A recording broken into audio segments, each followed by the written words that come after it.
بسم اللہ الرحمن الرحیم۔ بہان دونوں صفوں کے درمیان میں آیا، اپنے مد مقابل کو طلب کرنے لگا اور اپنا نام لے کے اس سے لوگوں کو ڈرانے لگا۔ سب سے پہلے اسے حضرت خالد بن ولید رضی اللہ عنہ نے پہچانا اور فرمایا، یہ بہان سردار قوم ہے، خدا کی قسم کی لڑائی کے لیے جو نکلا ہے تو کوئی اہم بات ہے اور اس کے لشکر میں عظمیت کے آثار ضرور نمایاں ہوگے، ورنہ یہ خود کبھی نہ نکلتا۔ کہتے کہ بہان اپنا نام لے کے مسلمانوں کو خوف دلا رہا تھا، حتیٰ کہ اس کے مقابلے میں قبیلہ دوست کا ایک لڑکا یہ کہتا ہوا نکلا، واللہ میں جنت کا بہت مشتاق ہوں۔ بہان کے ہاتھ میں سونے کا ایک عمود تھا، اس نے اس زور سے اس نوجوان کے وہ عمود مارا کہ اس کا طائر روح قبض انصاری سے جنت الفردوس کی طرف پرواز کر گیا۔ حضرت ابو ہریرہ رضی اللہ عنہ فرماتے ہیں کہ جس وقت دوسی جوان گرنے لگا تو میں نے اسے دیکھا کہ وہ اپنی انگلی سے آسمان کی طرف اشارہ کرتا ہے اور اپنے مرنے اور اذیت اٹھانے کا بالکل فکر نہیں کرتا۔ میں نے اس کی حالت دیکھ کر فوراً سمجھ لیا کہ اس کا اشارہ اور عدم رنج و فکر دورانی جنت کے معائنہ کرنے کی وجہ سے ہے جو اسے اس وقت نصیب ہوا ہے۔ بہان اس کی نعش کے چاروں طرف پھرنے لگا، اس کا دل دوسی نوجوان کو مار ڈالنے سے قوی ہو گیا اور یہ حلم مبارز کا نعرہ لگانے لگا۔ مسلمان یہ دیکھ کر بے تاب ہو گئے اور اس کی طرف یہ دعائیہ کلمات کہتے ہوئے دوڑے، اللہم اجر قتلہ علی یدی، الہی اس کے قتل کو میرے ہاتھ سے پورا کرے۔ ہر ایک کی زبان پر یہی جاری تھا اور ہر ایک چاہتا تھا کہ پہلے میں پہنچ کر اس کا کام تمام کر دوں۔ سب سے پہلے حضرت مالک بن نخعی رضی اللہ عنہ اس کے پاس پہنچے، میدان کارزار میں اس کی برابری کرنے لگے اور فرمایا، گبرو، اس شخص کے مار ڈالنے پر گھمنڈ اور غرور نہ کر، یہ ہمارا ساتھی اپنے پروردگار کی ملاقات کا نہایت مشتاق تھا، بلکہ ہم میں سے ہر شخص جنت کے اشتیاق میں ہے اور چاہتا ہے کہ جلد سے جلد میں وہاں پہنچ جائے۔ اگر تو بھی وہاں ہمارا ہمسایہ بننا چاہتا ہے اور یہ خواہش ہے کہ میں بھی ان کے پڑوس میں رہوں اور حیات نعیم کی نعمتوں میں شامل ہو جاؤں، کلمہ شہادت کا اقرار کر لے، اور اگر یہ نہیں تو کم از کم ادائے جزیہ کا وعدہ کر لے، ورنہ یاد رکھ یہ تلوار ہوگی اور تیرا سر۔ اس نے کہا، کیا آپ میرے ساتھی خالد بن ولید ہے؟ آپ نے فرمایا، نہیں، بلکہ میں مالک بن نخعی رسول اللہ علیہ وسلم کا ساتھی صحابی ہوں۔ بہان نے کہا، تو میں تم سے ضرور لڑوں گا۔ یہ کہہ کر آپ پر حملہ کر دیا۔ یہ ملعون چونکہ نہایت شجاع اور بہادر تھا، اس لیے دونوں میں نمبر آزمائی ہونے لگی۔ اس نے اپنے عمود سیدھا کر کے آپ کے خود پر اس زور سے مارا کہ خود آپ کی پیشانی میں گھستا چلا گیا اور اس کے صدمہ کی وجہ سے آنکھ کے اوپر کی ہڈی پھر کے ترچھی ہو گئی۔ اس روز سے آپ کا لقب اشتر پڑ گیا۔ کہتے کہ جب حضرت مالک بن اشتر نخعی رضی اللہ عنہ نے بہان کی اس ضرب کا جو آپ کو پہنچی تھی صدمہ محسوس کیا تو چاہا کہ لشکر میں واپس لوٹ جاؤ، مگر پھر غور کیا اور دل میں یہ سوچا کہ اللہ تبارک و تعالیٰ ناصر و مددگار ہے۔ خون چونکہ آپ کے چہر مبارک سے بہہ رہا تھا، اس لیے خدا کا دشمن یہ سمجھا کہ آپ کا کام تمام ہو گیا۔ یہ سوچ کر اس بات کا منتظر ہوا کہ آپ کب گھوڑے سے گرتے ہیں، مگر آپ نے اچانک ایک حملہ کیا۔ اسی وقت مسلمانوں کی آواز آپ کے کانوں میں آئے، مالک اللہ تبارک و تعالیٰ سے استعانت چاہو، تمہارے مقابل پر ضرور تمہاری مدد فرمائیں گے۔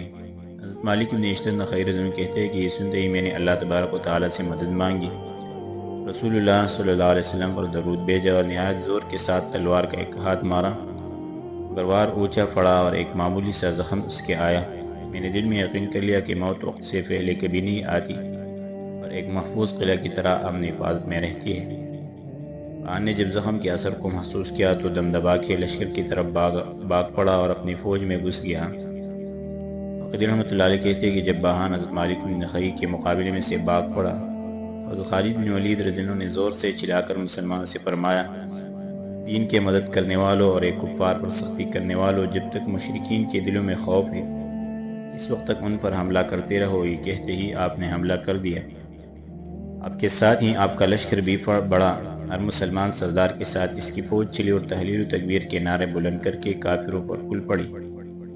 تھوڑی سی دیر تک تو رومی حملہ کا جواب دیتے رہے، مگر جب آفتاب انہیں اندھیرے میں اکیلا چھوڑ کر مغرب کی طرف چلا گیا، آسمان کا مغرب والا کنارہ بھی ظلمت کدہ بن گیا، تو ان کے پیر اکڑ گئے، شکست کھا کر بھاگے اور اسی بری طرح بھاگے کہ پھر نہ سنبھل سکتے۔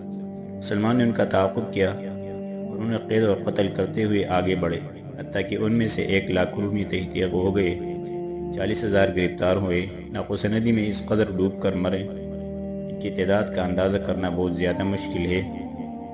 اکثر پہاڑوں سے ٹکرا کے جہنم رسید ہوئے، بہت سے جنگل اور پہاڑوں میں متفرق ہو کے ادھر ادھر مارے پھرنے لگے۔ مسلمانوں کے سوار ان کے پیچھے ہوئے اور انہیں قتل گرفتار کر پہاڑ اور جنگلوں سے لانے لگے۔ مسلمان اس طرح قتل اور گرفتار کرتے رہے، حتیٰ کہ ان سیاہ بختوں کو رات کی سیاہ چادر نے اپنے اندر امان دی، اور جس وقت کچھ رات چلی گئی تو حضرت عبید بن جراح رضی اللہ عنہ نے ہر طرف احکام صادر فرمائے کہ صبح ہونے تک انہیں ان کی حالت پر چھوڑ دو۔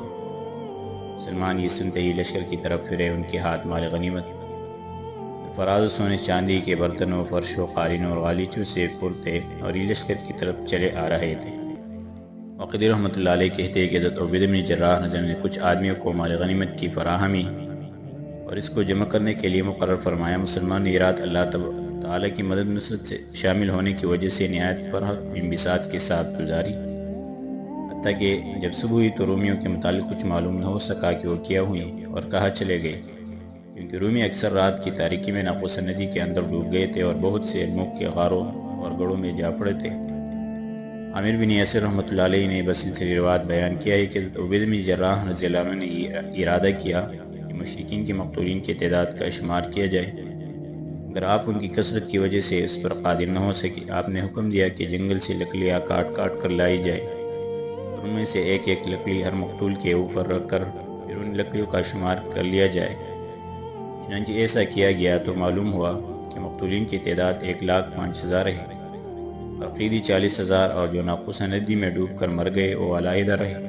جب مدان اسلام کا شمار کیا گیا، 4,000 شہداء کی لاشیں دستیاب ہوئی۔ حضرت عبید بن جراح نے یرموک کے میدان میں کچھ مقتول سر ایسے بیفائے مشتبہ تھے، کیا یہ نصرانی عرب کے ہیں یا مسلمان شہداء کی؟ آخر آپ نے ان کے غسل کا حکم دیا، نماز جنازہ بھی پڑھی اور دوسرے شہداء کے ساتھ سپرد خاک کر دیے گئے۔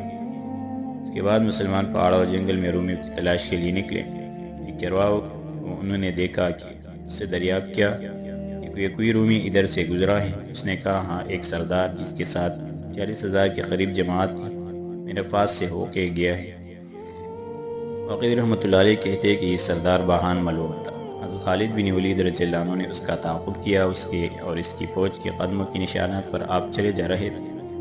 عسکری ذہب آپ کے ہمراہ تھا، حتیٰ کہ دمشق میں آپ نے اس کو دیکھا۔ جس وقت مسلمان اس کی فوج کے بالکل قریب ہو گئے، انہوں نے تکبیر کے فلک شگاف نعرے بلند کیے۔ حضرت خالد بن ولید رضی اللہ عنہ نے آپ کے لشکر نے حملہ کیا، تلواروں کی فیاض بجائے مقتلی عظیم برپا کر دیا۔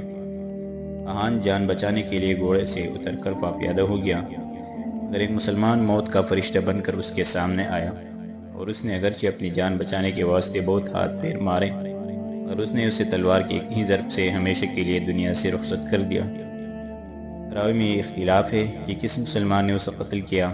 بعض کہتے کہ اس کے قاتل حضرت نعمان بن یحییٰ ازدی ہے، اور بعض کا قول ہے کہ حضرت عاصم بن خوال ہے، واللہ اعلم۔ واقعی رحمۃ اللہ علیہ کہتے ہیں کہ باہان کے قتل کے بعد اہل دمشق حضرت خالد بن ولید رضی اللہ عنہ کی خدمت اقدس میں حاضر ہوئے اور عرض کیا کہ کیا ہمارے اور آپ کے مابین وہی صادق معاہدہ برقرار رہے گا؟ آپ نے فرمایا ہاں، وہی رہے گا۔ اس کے بعد آپ رومیوں کی تلاش میں نکلے اور جو انہیں دیکھتے رہے قتل کرتے رہے، حتیٰ کہ آپ ثنیۃ العقاب تک پہنچ گئے۔ ایک روز آپ نے یہاں قیام فرمایا، اگلے روز ہمس کی طرف چلے، یہاں اقامت کی۔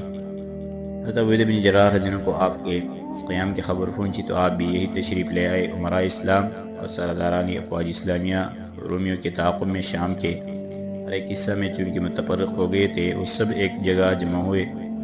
حضرت عبید بن جراح رضی اللہ عنہ اپنی تمام جماعت لے کر دمشق میں پہنچے، اور یہ لشکر یہی مقیم ہو گیا۔ حضرت عبید بن جراح رضی اللہ عنہ نے مال غنیمت جمع کیا، اور اس میں سے خمس یعنی 5 حصہ نکال کر بارگاہ خلافت میں حضرت امیر المومنین عمر بن خطاب رضی اللہ عنہ کو حسب ذیل الفاظ میں فتح کی خوشخبری لکھی۔ انشاءاللہ آگے درس میں ذکر کریں گے۔